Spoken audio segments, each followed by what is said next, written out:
बज गया बिगुल, बिछ गई चुनावी बिसात, किसका बजेगा डंका और किसकी होगी मार।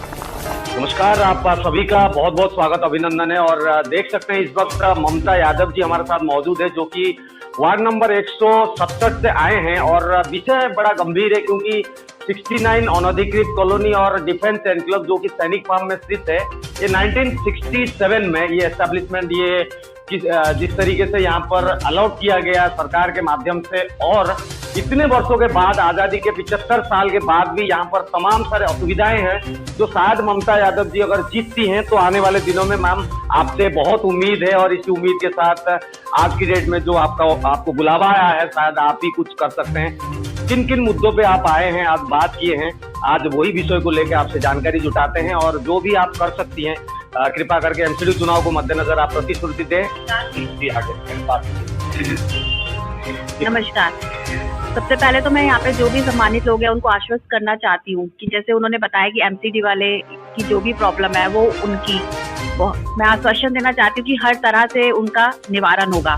और जो 69 कॉलोनीज की आप बात कर रहे हैं, तो मैं पूरा प्रेशर डालूंगी रिस्पेक्टिव गवर्नमेंट ऑफिसर्स पे, जो भी उनके डिपार्टमेंट्स वगैरह गवर्नमेंट डिपार्टमेंट है, कि उनको रजिस्टर्ड करवाया जाए, ऑथोराइज करवाया जाए। तो मैम, क्योंकि सैनिक फार्म जैसे यहाँ पर जो कंस्ट्रक्शन रिलेटेड मेंटेनेंस कह सकते हैं, यहाँ पर मेन चैलेंज जो होता है, अनधिकृत तो है ही, वो बड़ा लंबा मुद्दा है, मगर बीच बीच में देखिए घर है, टूटते फूटते हैं, इनको मेंटेनेंस के तहत करना पड़ता है, इसमें इनको सबसे ज्यादा स्ट्रगल करना पड़ता है। देखिए, वो स्ट्रगल उनका नहीं रहा, कहीं से भी कोई भी प्रॉब्लम आएगी, मैं सबसे पहला इंसान होंगी जो उनसे पहले वहाँ पे खड़ी मिलूंगी। तो उन्हें किसी भी तरह की चिंता करने की जरूरत नहीं है। जो भी प्रॉब्लम है उनका सोल्यूशन उन्हें यहीं पे ही मिलेगा। यहाँ पे मैं ये स्कूल रन करती हूँ राजू पार्क में। ऐसा नहीं है कि मैं सर जैसे कह रहे थे कि आएंगे नहीं, मेरा डेली का रूट ही यही है। तो इस चीज से निश्चिंत रहिए कि हम कहीं पे भी नहीं जाने वाले हैं, हम यहीं पे रहेंगे और काम करेंगे। और जो भी प्रॉब्लम है उनका 100% सोल्यूशन मिलेगा। दैट टाइम मैं एक वादा कर रही हूँ। तो और भी लोग हैं, इनसे भी थोड़े से बात करते हैं, क्योंकि आप लोगों को आप जैसे जिस प्रकार से एमसीडी चुनाव में उतरे हैं, आपके ऊपर काफी उम्मीद है। और जिस उम्मीद के साथ जो सज्जन यहाँ पर बुलाए हैं वो कोई आम सज्जन नहीं है दोस्तों। ये जो कॉलोनी है, यानी कि एस्टेब्लिशमेंट हुई थी 1967 में, किस प्रकार से दी गई, और अभी तक सर आपका भी बहुत बहुत स्वागत, अभिनंदन है सर। नाम बताएं अपना। मैं हूं कर्नल कपूर जी। इस कॉलोनी में 1965 से रह रहा हूं। हाई कोर्ट में गए थे, कॉर्पोरेशन ने कहा अनऑथराइज्ड कंस्ट्रक्शन होती है। हाई कोर्ट ने ऑर्डर दिया, not a brick will go for fresh construction. Corporation ने उसने ले लिया कि यहाँ कोई रिपेयर मटेरियल भी नहीं, आधी बोरी सीमेंट ले जाओ, छत टूटी हुई है, आपको मैं ले जाके दिखा सकता हूँ। 3 नंबर छत अभी भी टूटी हुई है 20 साल से। सीमेंट नहीं ले जाने देंगे, रिपेयर नहीं करने देंगे। वो कहते हैं जी हाई कोर्ट ने कहा है not a brick will go, but not a brick will go उन्होंने कहा था for fresh construction, not for repair. अभी मैं सफेदी भी करवाता हूँ घर की, तो मेरे पास 2-4 आदमी आ जाते हैं, पुलिस वाले हों, कॉर्पोरेशन वाले हों, पैसा लेके हाथ जोड़ते हैं, कहते हैं जी आज जितना मर्जी काम करो, पैसा नहीं दोगे तो आपकी जो 40 साल पुरानी कंस्ट्रक्शन दीवारें हैं वो भी हम तोड़ के जाएंगे। काफी दिक्कत होती है, सबसे भाग दौड़ की है 40 साल में, कोर्ट में भी गए हैं, पॉलिटिशियंस को भी मिले हैं, पर कोई काम अभी तक नहीं हुआ है। निराश ही निराश हुए हैं। सर आपका परिचय दें सर। मेरा नाम जेपी सिंह है। सिंह साहब, आपने प्रॉब्लम बताएं। मैं यहाँ पे जो चीज मेन हमारे को ना इंफ्रास्ट्रक्चर है, ना यहाँ पर हमारे पास रिपेयर की सुविधा है। नया कंस्ट्रक्शन तो हम चाहते ही नहीं कि यहाँ हो। हमको तो रेजिडेंट जो रह रहे हैं कम से कम वो तो कंफर्टेबली यहाँ रह पाए, उनकी रिपेयर हो जाए, हमें उतना ही बहुत है। हमें राइट ऑफ ओनरशिप मिल जाए और हमारा जो रेगुलराइजेशन है वो हो जाए, हमारे लिए बस सिंपल सी बात है। हमें कोई ज्यादा डिमांड नहीं है, कोई हमारा और सोल जवाब नहीं है इसके। यानी कि संवैधानिक अधिकार के तहत मेरा मानना ये है कि अगर आपके पास जमीन है तो मालिक तो आप है ही ना, उसको रोकने का शायद मुझे नहीं लगता है कि गवर्नमेंट को भी कोई औचित्य है। सर क्या नाम है आपका? मैं संजय गुप्ता हूँ। मैं यहाँ सन 73 से रह रहा हूँ। मेरे पिताजी आर्मी में थे, तब से हमें राइट ऑफ ओनरशिप नहीं मिला है यहाँ पर। ये सर अन्याय नहीं है, किस तरीके से आप देखते हैं? कुछ समझ नहीं आ रही बात पे जो है। अब हम उम्मीद कर रहे हैं कि नए सांसद आए हैं तो कुछ ना कुछ करेंगे ही। उम्मीद है। हाँ, उम्मीद। सर क्या नाम है? मेरा नाम मुकेश गुप्ता है जी सर। और मैं यहाँ पर रह रहा हूँ और हमें जो मेन प्रॉब्लम आ रही है वो आ रही है यहाँ का सारा जो प्रेजेंट इंफ्रास्ट्रक्चर है, आपका रोड्स हो गया, वाटर की लाइंस हो गई, सब चीज हम लोगों ने पैसे इकट्ठे करके और वेलफेयर एसोसिएशन जो हमारी है रेजिडेंट पर उसने बनाया है और हमें कोई भी जो इवन हम हाउस टैक्स देते हैं उसका एक रत्ती भी यहाँ पे खर्च नहीं होता। तो और अगर हम मेरा दरवाजा टूट गया था, मैं रिपेयर करने लगा तो एमसीडी के 2 आदमी आ गए, पुलिस के आ गए, हमने एक नया पैसा नहीं दिया। पूरे उन्होंने मतलब 2 हफ्ते तक हमें परेशान करते रहे, मगर उन्होंने कहा जी हम तोड़ देंगे, मन का जो करना है आपको। तो हमारी जो है बहुत ही यहाँ पे बदतर हालत है। तो ये जो सिचुएशन है बराबर लगातार मुझे नहीं लगता है कि पैसे वाले हैं, एफ्लुएंट कैटेगरी में डाले हुए हैं। क्या ये जो इनकी जो पीड़ा है कोई सुनने वाला है सर? क्यों ऐसा होता है? मुझे नहीं लगता कि ज्यादा दिन सरकार को लॉन्गरिंग करना चाहिए आप लोगों के साथ ऐसे इस प्रकार से। मेरा नाम इंदर कोचर, मैं यहाँ इस कॉलोनी में 24 साल से रह रहा हूँ, लेकिन मैं एक बात जानता हूँ कि यहाँ पर डिफेंस सर्विसेज एनक्लेव में जितने लोग भी हैं, by and large they are all legitimate people and they are paying their house taxes very honestly. हम लोग and all of them probably are very high tax payer people. In spite of that हम लोग तो ये चाहते हैं कि हमारे लिए भी इज्जत की जिंदगी जो है वो बसर हो और उसी की अपेक्षा कर रहे हैं। तो टैग लगा दिया गया दोस्तों, अमीर हो गरीब हो, सरजमीन ये जो भारत की सरजमीन है इसमें जो रहते हैं दोस्तों, ये बड़ी दुख की बात है। और इस तरीके से सरकार जिस कॉलोनी को अलर्ट किए हुए हो, वर्षों बीत गए हो, आज़ादी के 75 साल होने के बाद भी अगर हाई टैक्स पेयर दोस्तों, अगर एफ्लुएंट भी है तो हाई टैक्स पेयर है, देते हैं, सब चीज की उम्मीद है, मगर उम्मीद पे आज की डेट में सरकार खड़ी नहीं उतर पा रही है। इसके लिए मलाल है, पीड़ा है सर, क्या कहेंगे आप? कई समस्याएं का तो बिल्कुल वर्णन हो गया है। मेरा नाम कपिल मल्होत्रा है, मैं इधर 25 साल से मेरा एक मकान है। अब मोदी जी ने एक बहुत अच्छी बात कही थी आज से 5-7 साल पहले, मेरा ख्याल है रेड फोर्ट से, कि टैक्स पेयर जो है उनका हमको इज्जत करनी चाहिए। तो उसका दूसरा उस मतलब ये भी हुआ कि जो लोग इतने गरीब नहीं हैं, थोड़े संपन्न हैं, तो उनकी भी कंट्रीब्यूशन इस देश के लिए और समाज में हर काम के लिए उसका रिकग्निशन होना चाहिए। यहाँ पे हमको उसकी पनिशमेंट मिल रही है। तो ये मुझे अब लगता है कि जो एक ममता जी ने और महिला होते हुए, और आज हम देख रहे हैं महिलाएं पुरुषों से हर फील्ड में आगे जा रही हैं, चाहे वो क्लास 12 का एग्जाम हो, कुछ भी हो, तो इनसे भी हमको उम्मीदें हैं कि जो मोदी जी की भावना है उस स्टेटमेंट के पीछे कि जो टैक्स पेयर है उसको रिकग्नाइज करना है, उसकी कंट्रीब्यूशन रिकग्नाइज होनी है। तो जस्ट इधर थोड़े अगर संपन्न हैं लोग तो उनको पनिशमेंट नहीं होनी है। तो क्या वो पाप किए हैं? हाँ, वही मेरा मतलब है। तो और पानी जैसी बेसिक चीज, सड़क जैसी बेसिक चीज, और जैसे कहा गया हम प्रॉपर्टी टैक्स देते हैं, इनकम टैक्स तो देते ही देते हैं, वो तो हर एक का अपना ड्यूटी है देना। प्रॉपर्टी टैक्स जो देते हैं उसके एवज में कोई फैसिलिटीज नहीं है, और हम कोई बहुत इतना भी नहीं मांग रहे हैं। हम तो यही कह रहे हैं राइट टू रिपेयर की फैसिलिटी हो, उसमें तंग ना किया जाए, पानी हमको रेगुलरली मिले, कई कुछ तो हमने खुद ही संभाल लिया है। मांगने की तो सर आवश्यकता है ही नहीं, ये जो मुद्दा है मांगने की आवश्यकता तो है ही नहीं, जैसे ही मैंने कहा है। और ममता यादव जी आए हैं, आपकी जानकारी के लिए बताते हैं, 5 बूथ आता है इनके वार्ड में, 167 नंबर वार्ड में वोटर की संख्या, और जिस प्रकार से यहाँ पर सैनिक फार्म के लोगों ने दुख व्यक्त किया है, इस दुख के ऊपर यादव जी आपसे बहुत उम्मीद। जी जनरल साहब हैं सर, आपका बहुत बहुत स्वागत, अभिनंदन है। क्या कहेंगे सर सैनिक फार्म के मुद्दों पर जो है? जी बोलिए। छोड़ दीजिए, मैं पकड़। ठीक है। बहुत कुछ मेरे साथियों ने ऑलरेडी बोल दिया है। मैं सिर्फ ये कहूंगा, ममता जी को रिक्वेस्ट करूंगा कि मुझे कोई शक नहीं है कि she will come to power, she will be elected because we are going to support her. एक बारी वो आ जाते हैं तो मेहरबानी करके ये ध्यान में रखे, हमारी रिक्वेस्ट है कि हम लोग जो कि यहाँ पे ये जो स्कीम बनी थी 1961 में, और 63 से प्लॉट अलॉट करने शुरू कर दिए थे हम फौजियों को। मुझे ये प्लॉट पहली दफा चिट्ठी आई थी 63 में इस प्लॉट के बारे में। मेरी उम्र तब 19 साल थी, 1 साल की मेरी सर्विस थी तब, और मैं पुंछ में था, JNK में। हमारा कोई हाथ नहीं था जगह चुनने में, प्लॉट का साइज का फैसला करने में, कुछ नहीं।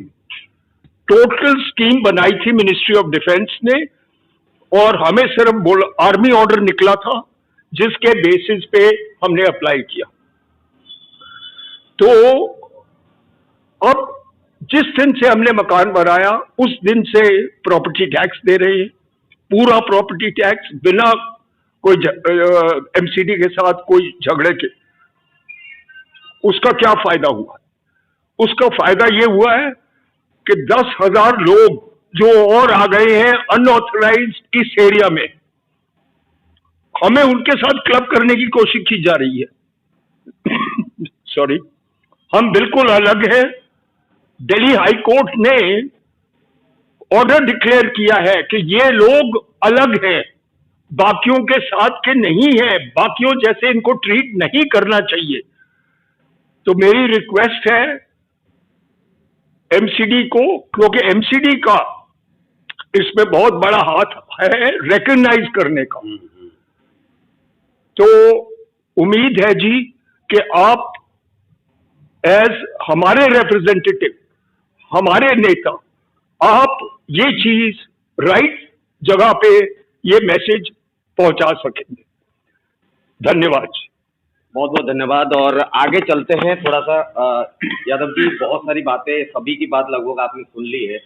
उम्मीद है कि आपसे जिस प्रकार से उम्मीद लगाए हुए हैं, तो शायद नहीं, मुझे लगता है कि पूर्ण रूप से अभी आपको करना पड़ेगा, साथ देना ही पड़ेगा। देखिए, बिल्कुल मैं इन लोगों को भरोसा और आश्वासन दिलाना चाहती हूँ कि जो भी इनकी समस्या है और जो कॉलोनी की रिकॉग्निशन की और ऑथराइजेशन किया है, तो अगर मैं चुनकर आती हूँ तो सबसे पहला काम मेरा यही होगा कि रिस्पेक्टिव गवर्नमेंट डिपार्टमेंट से इतना प्रेशर बिल्ड किया जाए कि वो इनको ऑथराइज करे।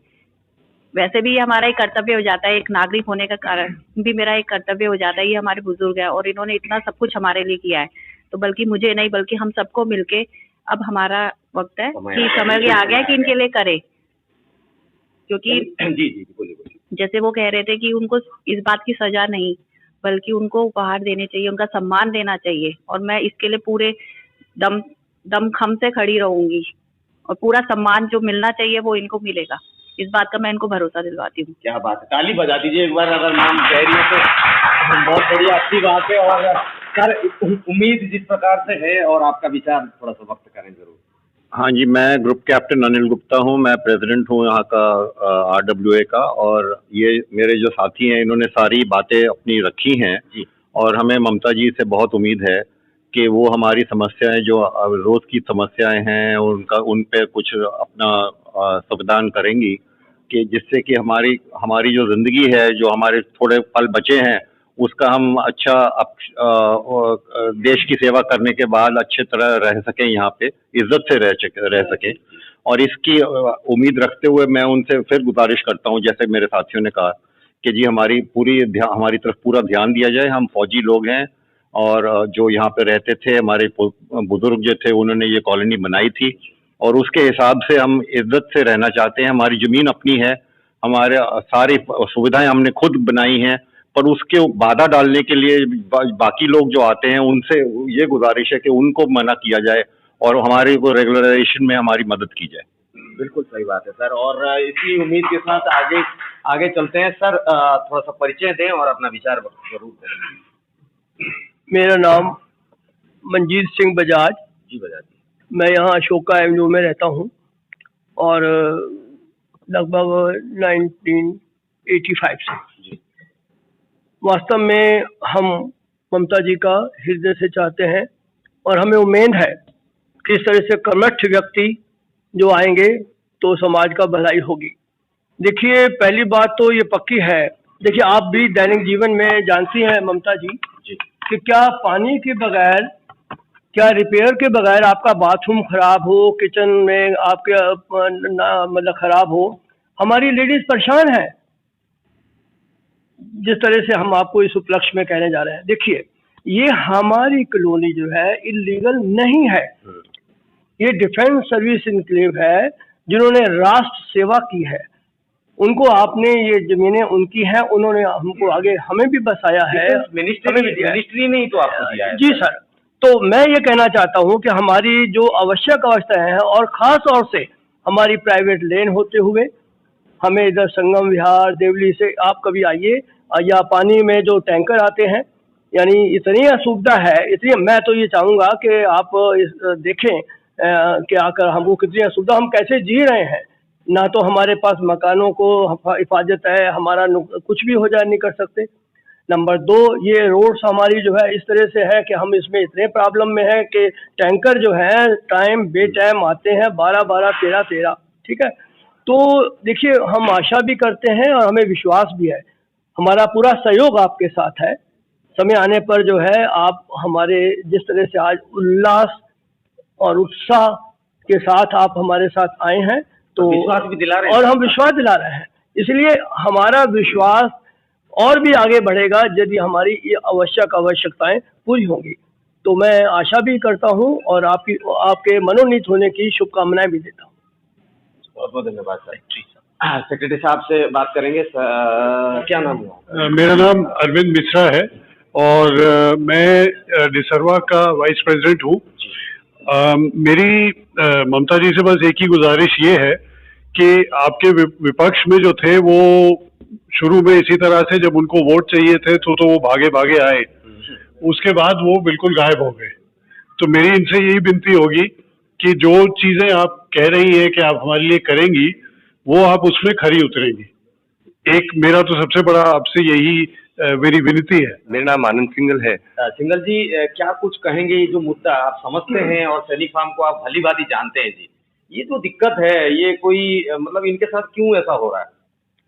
इन्हीं के साथ हम भी रहते हैं, साथ में जस्ट जो समस्याएं अभी बताइए सेम समस्याएं हम भी फेस कर रहे हैं। ममता जी हमारे बीच में आई हैं और उन्होंने आश्वासन दिया है कि भाई कंधे से कंधा मिला के हमारी लड़ाई लड़ेंगे, और मेरे को पूर्ण विश्वास है कि 7 तारीख के बाद ये जो इलीगल कंस्ट्रक्शंस की बात कर रहे हैं, रिपेयर की जो बात कर रहे हैं, 7 तारीख को इनका रिजल्ट आएगा। जीतने के बाद 8 तारीख से कोई भी एक भी एमसीडी का कर्मचारी इनको परेशान करने नहीं आएगा, इस चीज की गारंटी हम। ताली बजा दीजिए बिल्कुल, क्या बात है, बहुत बढ़िया। मेहता जी, आपसे भी बहुत जबरदस्त विचार हम जानना चाहेंगे, क्योंकि ये मुद्दा जो है ये अब ज्यादा दिन लंबा चलने वाला नहीं है, ना सैनिक फार्म वाले अब रुकने वालों में से है, ना ये अन्याय को सहने वालों में से है। मैं ये आपको ममता जी की तरफ से पूरा आश्वासन देता हूँ कि वो हमारे साथ देंगी पूरी हमारी इस लड़ाई के साथ, और 69 कॉलोनी के मुद्दे को जोर शोर से उठाएंगी, और हमें पूर्ण विश्वास है प्रधानमंत्री जी इस पे संज्ञान लेंगे और हमारे को ओनरशिप राइट्स देंगे तो मास्टर प्लान से पहले। बिल्कुल, यही सबसे बड़ी उम्मीद है। सर क्या नाम है? हरीश यादव, मैं मंडल अध्यक्ष हूँ बीजेपी से। जी यादव जी। और मैं, ममता जी ने वैसे सारी बात रखी दी है आपके सामने, मैं तो बस इतना ही आपको आश्वस्त करना चाहूँगा कि भारतीय जनता पार्टी यहाँ से जीत के जाती है तो जो भी प्रॉब्लम्स सैनिक फार्म्स की हैं वो प्रॉब्लम्स आपकी नहीं होगी, वो फिर हमारी प्रॉब्लम्स होंगी, उसको सोल्व कराना हमारा काम होगा। बिल्कुल। और लास्टली 69 अनधिकृत कॉलोनी से प्रेसिडेंट साहब रमन अग्रवाल जी, जो कि अथक प्रयास और हमेशा आवाज उठाते हुए, सर आपका तो मैं तहे दिल से धन्यवाद करूंगा कि आप हमेशा ही आवाज बुलंद करते हैं और समस्याओं के ऊपर बोलते हैं। आज भी बोलिए सर। सैनिक सोसाइटी सबसे पुरानी कॉलोनी है, ये 1965 में बनी थी और आज इसको करीब 60 साल होने को हो गए, और जहाँ तक मैं जानता हूँ इनका जो रास्ता है जो मेन रोड से, वो भी प्रेसिडेंट ऑफ इंडिया ने दिया था जी, और ये सबसे पहले होनी चाहिए थी लेकिन सबसे पीछे रह गई है। ये एक बहुत बड़ी गलत बात है। और दूसरा, आज की डेट में यहाँ रिपेयर भी अलाउ नहीं है, और मैं ममता जी से निवेदन करता हूँ कि कम से कम रिपेयर और बाकी चीज़ों के लिए एमसीडी के लोग आके परेशान ना करें, उसके लिए जिम्मेवारी लें और साथ। धन्यवाद। धन्यवाद।